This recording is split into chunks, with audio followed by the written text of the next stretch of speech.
حلوا ودنيكم مزيان، هادشي اللي غنقول لكم دابا حقيقه وماشي فيلم رعب. وديروا الكيت الا حداكم وليدات صغار.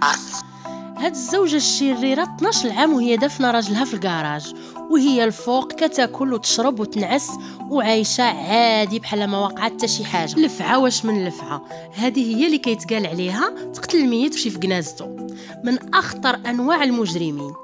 صفاتها لراجلها واب ولادها بعد 10 دام 33 عام، ولواتو في الزربيه ولاحتو في بير اللي كاين في الكراج، راسو لتحت ورجليه الفوق.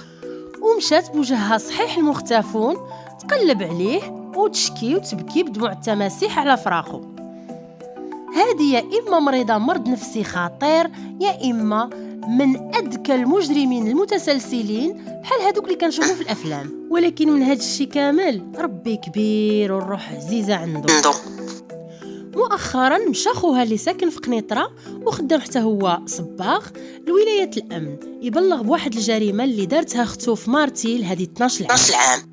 كيقول باللي وصلوا الخبر غير من عند العائله، وجاي يبلغ حيت ما بقاش كيجيه النعاس وضميره ما مرتاحش.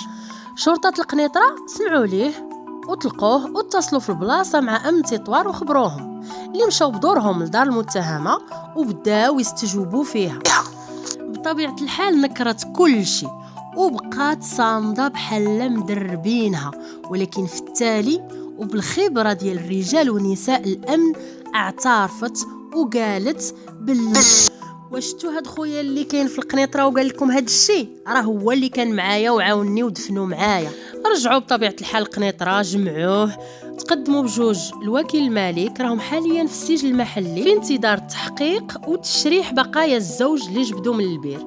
المشكله الجيران مصدومين وكيشهدوا باللي هاد السيده ظريفه ومن اطيب خلق الله، ومنين اصطدموا بالحقيقه ولاو كيطالبوا بالتحقيق في موت بنتها اللي ماتت بالتسمم في ظروف غامضه هذه عام وخلت ليها 2 وليدات صغار، واللي كانت انا داك حتى هي مسكينه بانت معاها في داك البرنامج ديال المختفون وكتبكي مسكينه على باباها على دنيتها. وكيطالبوا ايضا في التحقيق في الاختفاء ديال ولدها الكبير اللي حتى هو بان في البرنامج واختفى هذه 6 سنين حتى هو في ظروف غامضه.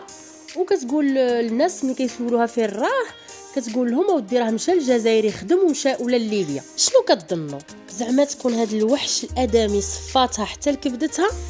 في انتظار فك اللغز من طرف الشرطه والمزيد من المعلومات في هذه القضيه جاوبوني في لي كومونتير، وشكرا على المشاهده.